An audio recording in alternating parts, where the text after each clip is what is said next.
Hello and welcome to study. हमारे साथ इस वीडियो में हम स्टडी करने वाले हैं वैदिक सभ्यता के सिलेक्टिव क्वेश्चंस। तो बहुत ज़्यादा इंपॉर्टेंट क्वेश्चंस हैं। मोस्ट इंपॉर्टेंट क्वेश्चंस मैं कहूँगा आपको यूट्यूब के किसी भी चैनल पे ऐसी एक्सप्लेनेशन और ऐसे क्वेश्चंस बिल्कुल नहीं मिलने वाले। यदि आप यूजीसी की तैयारी कर रहे हैं या फिर यूपीएससी प्रिलिमिनरी एग्जाम की तैयारी कर रहे हैं तो यह वीडियो आपके लिए बहुत इंपॉर्टेंट है।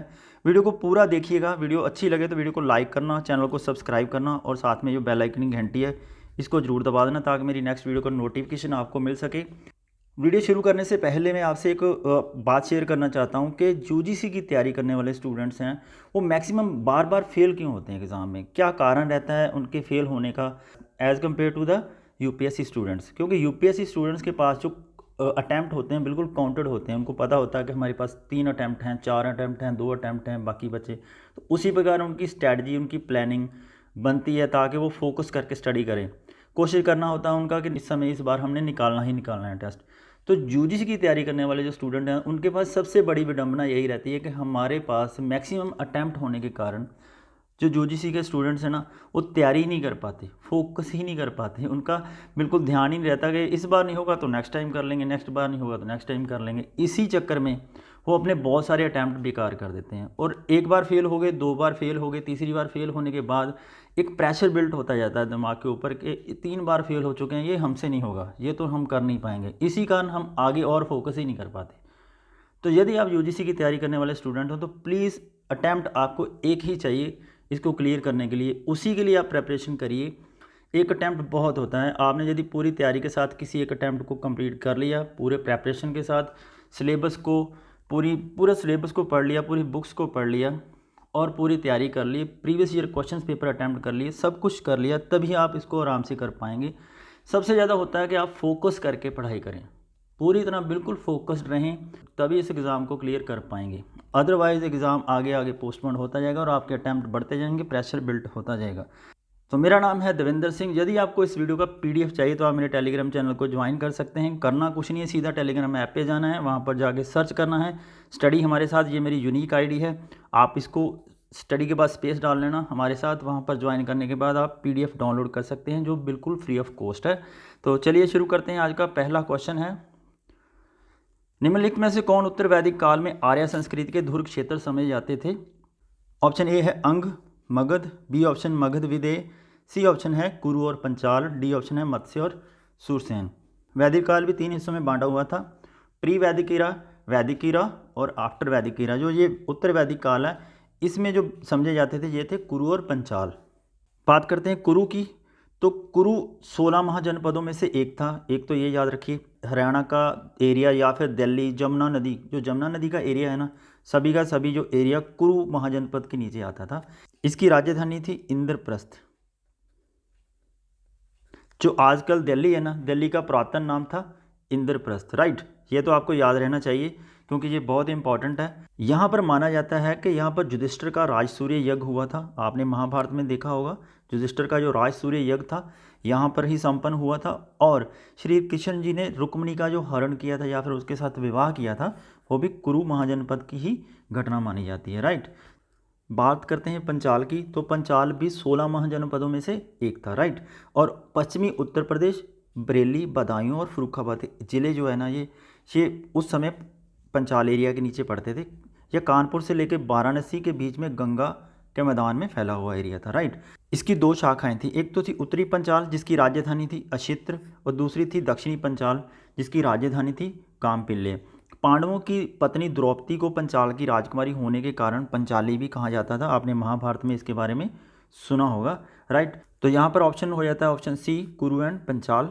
सेकंड क्वेश्चन है, गोपत ब्राह्मण संबंधित है। ऑप्शन ए है यजुर्वेद से, बी ऑप्शन ऋग्वेद से, सी अथर्ववेद से, डी ऑप्शन है सामवेद से। सबसे पहले बात करते हैं यजुर्वेद की। तो यजुर्वेद के आगे 2 हिस्सों में इसको बांटा हुआ है, एक है शुक्ल यजुर्वेद और दूसरा हिस्सा है इसका कृष्ण यजुर्वेद। राइट, कृष्ण यजुर्वेद। तो इसके इन दोनों के अलग अलग ब्राह्मण ग्रंथ हैं। शुक्ल यजुर्वेद का ब्राह्मण ग्रंथ है शतपथ ब्राह्मण और कृष्ण यजुर्वेद का जो ब्राह्मण ग्रंथ है उसको कहते हैं तैत्तिरीय ब्राह्मण।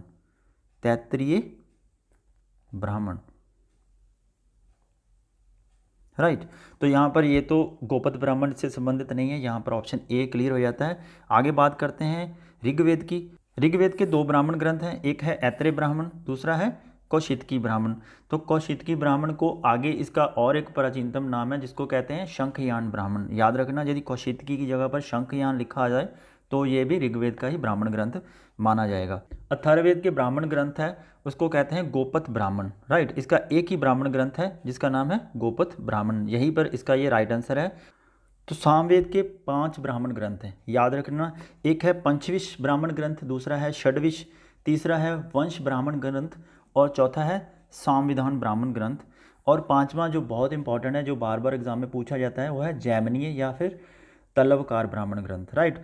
तो ये 5 ब्राह्मण ग्रंथ हैं जो सामवेद से संबंधित है। यहाँ पर इस क्वेश्चन का आंसर है अथर्ववेद गोपथ ब्राह्मण से संबंधित है।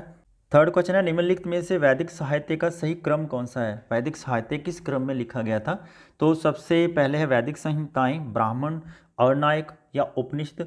तो ये कहा जाता है कि सबसे पहले वैदिक संहिताएं लिखी गई थी, उसके बाद आते हैं ब्राह्मण, उसके बाद आता है अरणायक और बाद में आता है उपनिषद। यहाँ पर ऑप्शन ए इसका सही क्रम है। फोर्थ क्वेश्चन है आरंभिक वैदिक साहित्य में सर्वाधिक वर्णित नदी कौन सी है। क्वेश्चंस को थोड़ा सा ध्यान से पढ़ा करिए। तो वैदिक साहित्य जब शुरू में लिखा गया था, सबसे ज़्यादा किस नदी का उसमें वर्णन किया गया था। ऑप्शन ए है सिंधु नदी, बी है शतुर्दी, सी ऑप्शन है सरस्वती नदी या डी ऑप्शन है गंगा नदी। जो वैदिक साहित्य में सबसे ज़्यादा बार बार आने वाली नदी है वो है सिंधु नदी। आसान क्वेश्चन है, सभी को पता होना चाहिए और आजकल के आधुनिक नाम है वो भी पता होना चाहिए। जैसे सरस्वती नदी है, इसको सरस्वती आज भी कहते हैं।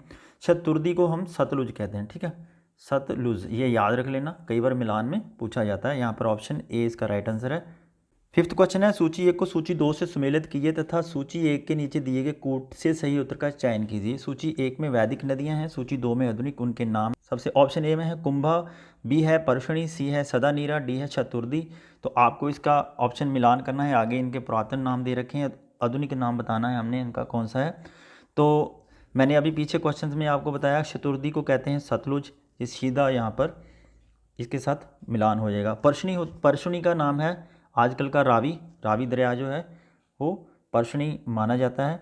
तो सदानीरा को हम कहते हैं गंडक और कुंभा जो है ये काबुल, इसका आधुनिक नाम है काबुल। तो यहाँ पर मिलान करें, 1 का 2, 2 का 1, 1 का 2, 2 का 3 और 3 का है 1 और यहाँ पर ऑप्शन बी इसका राइट आंसर। सिक्स्थ क्वेश्चन है निम्नलिखित वैदिक देवताओं में किसे उनका पुरोहित माना जाता है। ऑप्शन ए है अग्नि, बी है बृहस्पति, सी है ध्वंस और डी ऑप्शन है इंद्र। जो वैदिक देवताओं में उनका जो पुरोहित माना जाता था उसका नाम था बृहस्पति। यहाँ पर ऑप्शन बी सही आंसर है इसका।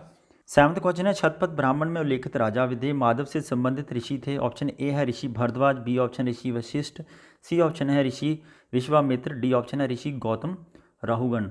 तो आप लोगों को इसका आंसर बताने से पहले मैं आपको शतपथ ब्राह्मण के बारे में बताना चाहूँगा कि शतपथ ब्राह्मण को लघु वेद और इतिहास वेद भी कहा जाता है, राइट। एक बात तो ये याद रखिए कि शतपथ ब्राह्मण को लघु वेद और इतिहास वेद भी कहा जाता है। तो प्राचीनतम इतिहास के कथन से यदि हम इसको समझें तो शतपथ ब्राह्मण सबसे बड़ा ब्राह्मण ग्रंथ माना जाता है। यदि क्वेश्चन आ जाए कि सबसे बड़ा ब्राह्मण ग्रंथ कौन सा है तो वो आएगा शतपथ ब्राह्मण, राइट। और इसके लेखक कौन थे, आपको ये क्वेश्चन पूछा जाता है। इसके लेखक थे याज्ञवल्क्य, राइट। शतपथ ब्राह्मण लिखा था किन्होंने, याज्ञवल्क्य ने। तो इसके 14 चैप्टर थे, ये भी आप याद रखिए कि चैप्टर कितने थे, 14 चैप्टर्स थे।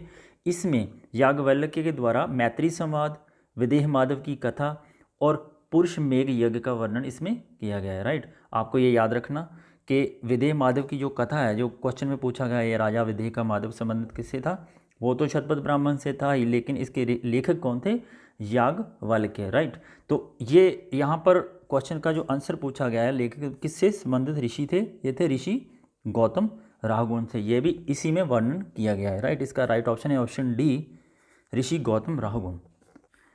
8th क्वेश्चन है निम्न में से किस नदी को ऋग्वेद में मातेत्मा, देवीतमा और नदीतमा का संबोधित किया गया है। ये किया गया है दोस्तों, आपको पता होगा, बहुत ही आसान क्वेश्चन है। ये कहा गया है सरस्वती को।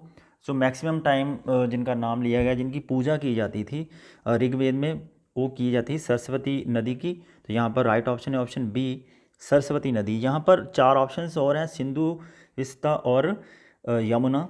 तो सिंधु का तो मैक्सिमम टाइम जिक्र आता है ऋग्वेद में, ये भी आपको पता होगा। आपसे मैं एक क्वेश्चन पूछना चाहता हूँ, आप नीचे कमेंट सेक्शन में इसका आंसर दीजिए, मैं आपको इसका आंसर जरूर दूंगा। सिंधु को, जो सिंधु नदी थी, इसका एक और नाम भी था। इसमें से ये माना जाता है कि सिंधु नदी से मैक्सिमम सोना निकलता था, सोना मिलता था इस नदी से, तो इसका एक और नाम रखा गया था। आपको नीचे कमेंट सेक्शन में ये बताना है कि इसका और एक और नाम कौन सा है, राइट। तो विस्तृता का जो आधुनिक नाम है इसको कहते हैं रावी, राइट। तो यमुना को तो यमुना कहते हैं, यहाँ पर ऑप्शन बी इसका राइट आंसर है, सरस्वती।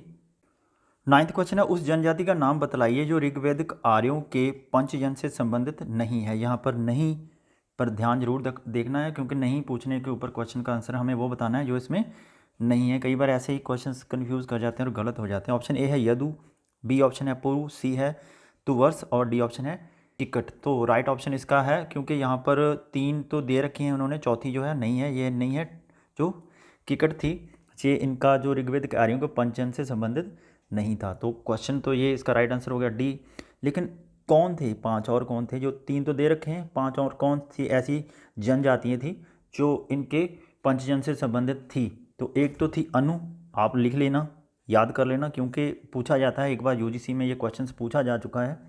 और दूसरी थी द्रहु, ठीक है, ये याद रख लेना। तो यदु, पुरु, तुवर्स, अनु और द्रहु, ये 5 जनजातियाँ थी जो ऋग्वैदिक आर्यों के साथ संबंधित थी, राइट। 10th क्वेश्चन है, वैदिक कर्म कांड में होता का संबंध क्या था, राइट। ऑप्शन ए है ऋग्वेद से, बी ऑप्शन यजुर्वेद से, सी ऑप्शन सामवेद से, डी ऑप्शन है अथर्ववेद से। तो इसका राइट ऑप्शन है ऑप्शन ए ऋग्वेद से। जो ऋग्वेद को पढ़ने वाले को कहते हैं होता, तो ये इससे संबंधित है, यहाँ पर राइट ऑप्शन है ऑप्शन ए। तो सामवेद का जो व्याख्या करते हैं, जो सामवेद के बारे में समझाते हैं, उनको क्या कहते हैं, उद्गाता, राइट, उद्गाता। तो ये भी याद रख लेना, कई बार एग्जाम में पूछा जा चुका है। तो सामवेद का कर्मकांड से कैसा संबंध होता है, तो उनको बोलने वाले को कहते हैं उद्गाता। यहाँ पर राइट ऑप्शन है option A Rigveda. 11th question है, ऋग्वैदिक काल के प्रारंभ में निम्न में से किसे महत्वपूर्ण मूल्यवान संपत्ति और अघन्य समझा जाता था। ऑप्शन ए है भूमि को, बी ऑप्शन गाय को, सी है स्त्रियों को, या फिर डी ऑप्शन है जल को। तो ये ऋग्वैदिक काल में जो सबसे ज़्यादा महत्वपूर्ण, जिसकी पूजा की जाती थी, जिसको एक प्रकार का मूल्यवान संपत्ति माना जाता था, वो जाता था यहाँ पर ऑप्शन बी गाय को। आपने महाभारत में भी देखा होगा कि गायों के कारण बहुत बार उनके काफ़ी झगड़े भी हुए हैं, लड़ाइयाँ लड़ी गई हैं गायों को लेकर। यहाँ पर ऑप्शन ए है गाय को। और ये माना जाता था कि यदि कि गाय की कोई हत्या कर देता था तो उसको मृत्यु दंड दिया जाता था, तो जिससे इसे अघन्य अपराध माना जाता था। और यहाँ पर ऑप्शन बी गाय इसका राइट आंसर हो जाएगा। 12th क्वेश्चन है, निम्नलिखित में से किसने ऋग्वेद में वर्णित दशराज युद्ध में भाग नहीं लिया था। यहाँ पर क्वेश्चन फिर नहीं पूछा गया है। 4 ऑप्शन हैं, त्रित्सु, बी ऑप्शन है पखथ, सी ऑप्शन है विष्णिनी और डी ऑप्शन है गंधार। तो आपको ये बताना है कि इनमें से किसने भाग नहीं लिया था। क्वेश्चन काफ़ी टफ है आपको। या एक और क्वेश्चन मैं इसमें पूछता हूँ, इसका राइट ऑप्शन है यहाँ पर, इसका राइट ऑप्शन ऑप्शन गंधार, जो गंधार ने इसमें भाग नहीं लिया था। लेकिन आपको ये बताना है, ये तो 3 तो दे रखे हैं ना, त्रित्सु, पखथ और विष्णिनी। इसके अलावा 7 और कौन कौन से प्रमुख संघ थे जिन्होंने इस युद्ध में भाग लिया था। क्या आप नीचे मुझे कमेंट सेक्शन में इसका आंसर बता सकते हैं। मैं आपको कमेंट सेक्शन में पिन करके इसका आंसर सभी का सभी 10 के 10 जो है, जो जिसने सम्मिलित हुए थे, जो 10 राजाओं का संघ था जिन्होंने इस युद्ध में भाग लिया था, उसका मैं आंसर आपको बताऊंगा। आप नीचे कमेंट सेक्शन में इसका आंसर जरूर देना और गूगल करके भी देखना कौन इसका आंसर राइट क्या हो सकता है। तो ऋग्वेद में जो 10 राज युद्ध का वर्णन है और ऋग्वेद के 7वें मंडल में किया गया। एक तो ये याद रखिए, किस मंडल में इसका युद्ध का विवरण आता है, ये आता है 7वें मंडल में, राइट। एक तो ये पुरुषणी नदी, जो पुरुषणी नदी था उसका आधुनिक नाम था रावी, ठीक है। रावी नदी के तट पर ये लड़ा गया युद्ध था। जो 10 राजाओं के साथ जिस राजा ने युद्ध किया था उसका नाम क्या था, सुदास, ठीक है, सुदास। हुआ क्या था कि उन्होंने ना विश्वामित्र को हटा करके ना अपना पुरोहित पद से हटा करके ऋषि वशिष्ठ को नियुक्त कर दिया था, राइट। तो विश्वामित्र को हटाने के बाद उन्होंने ऋषि वशिष्ठ को अपने पुरोहित पद पे नियुक्त कर दिया। तो विश्वामित्र ने अपने 10 राजाओं को मिला करके ना एक संघ बनाया और राजा सुदास के साथ युद्ध शुरू कर दिया। इस युद्ध में विजयी कौन रहा था, राजा सुदास, राइट। यहाँ पर ऑप्शन इसका राइट आंसर है ऑप्शन गंधार, डी। लेकिन इस युद्ध में जो विजयी राजा रहे थे वो थे राजा सुदास। तो आप नीचे कमेंट सेक्शन में इन 10 राजाओं के संघ जो थे, कौन कौन से राजा थे उनके संघ के नाम कौन कौन से, प्लीज़ नीचे कमेंट सेक्शन में आंसर बताइए, मैं आपको इसका आंसर नीचे कमेंट सेक्शन में जरूर दूंगा। 13 क्वेश्चन है, निम्नलिखित में से किस एक उपनिषद में पहली बार निराशावाद के तत्व दिखाई देते हैं? ऑप्शन ए है मैत्रेयी, बी ऑप्शन है कौशितकी, सी ऑप्शन है बृहदारण्यक और डी ऑप्शन है कैन। और जो उपनिषद है ना, उसमें सबसे पहली बार जो निराशावाद के तत्व दिखाई देते थे वो देते थे ऑप्शन ए मैत्रेयी में। तो यहाँ पर राइट ऑप्शन है ऑप्शन ए। 14 क्वेश्चन है, उदालक आरुणि प्रसिद्ध दार्शनिक थे। जो उदालक और आरुणि थे ये दार्शनिक माने जाते हैं, किस एरिया के थे, कौन से जनपद के रहे हैं ये? जहाँ पर 4 ऑप्शंस हैं, काशी के, कुरु और पंचाल के, सी ऑप्शन है मद्र के, डी ऑप्शन है विदेह के। तो जो उदालक और आरुणि की जो प्रसिद्ध कथा हमें मिलती है वो मिलती है ऑप्शन बी कुरु और पंचाल से रिलेटेड। यहाँ पर ऑप्शन बी इसका राइट आंसर हो जाएगा। 15 क्वेश्चन है, यजुर्वेद की यहाँ 4 संहिताएँ दी रखी हैं, एक है कठ, मैत्रेयी, सी ऑप्शन है तैत्तिरीय और वायस्नेही। तो हमने ये बताना है इसमें किसमें सूक्त दे रखे हैं, गद्य नहीं है। यहाँ पर जो गद्य नहीं है वो है वायस्नेही में, तो वायस्नेही गद्य रहित है। यहाँ पर ऑप्शन डी इसका आंसर है। 16 क्वेश्चन है, गंगा एवं यमुना नदियों का हमें सर्वप्रथम उल्लेख मिलता है। ऑप्शन ए है ऋग्वेद में, बी है अथर्ववेद में, सी है शतपथ ब्राह्मण में, या डी ऑप्शन है छांदोग्य उपनिषद में। तो क्वेश्चन में पहले भी मैं बता चुका हूँ, और सिंधु का और सरस्वती नदी का तो मिलता ही है हमें, लेकिन गंगा और यमुना का, यहाँ पर गंगा और यमुना का पूछा गया है तो ये भी हमें पता होना चाहिए कि मैक्सिमम उल्लेख जो हमें सर्वप्रथम मिलता है वो मिलता है ऑप्शन ए ऋग्वेद में। 17 क्वेश्चन है, धूत क्रीड़ा किस कर्मकांड का अंग थी? वह थी ऑप्शन ए अग्निटोम की, बी ऑप्शन है अश्वमेघ की, सी है राजसूर्य की, या डी ऑप्शन है वाजपेयी की। जो धूत क्रीड़ा कर्मकांड होता था वो होता था हमेशा ही राजसूर्य यज्ञ होता था जब, तब ये धूत क्रीड़ा की जाती थी। यहाँ पर ऑप्शन सी इसका राइट आंसर हो जाएगा। सो दोस्तों ये तो पहला सेट है वैदिक सभ्यता का, जिसमें मैंने बहुत सिलेक्टिव क्वेश्चंस आपके लिए लेके आया हूँ। मुझे उम्मीद है आपने इसमें बहुत कुछ नया सीखा होगा। यदि आपको आगे और भी वीडियोस चाहिए तो आप नीचे कमेंट सेक्शन में लिख सकते हैं। ये था मेरा पहला सेट, नेक्स्ट सेट इसके तुरंत बाद ही आ रहा है, तो आप वीडियो को पूरा देखा करिए। वीडियो अच्छी लगे तो लाइक कर देना, चैनल को सब्सक्राइब तो करना ही, और साथ में वीडियो को शेयर भी कर दिया करो ताकि दूसरे स्टूडेंट्स को इससे फ़ायदा मिल सके। तो आपने वीडियो को पूरा देखा, thank you so much by watching this video, have a great day.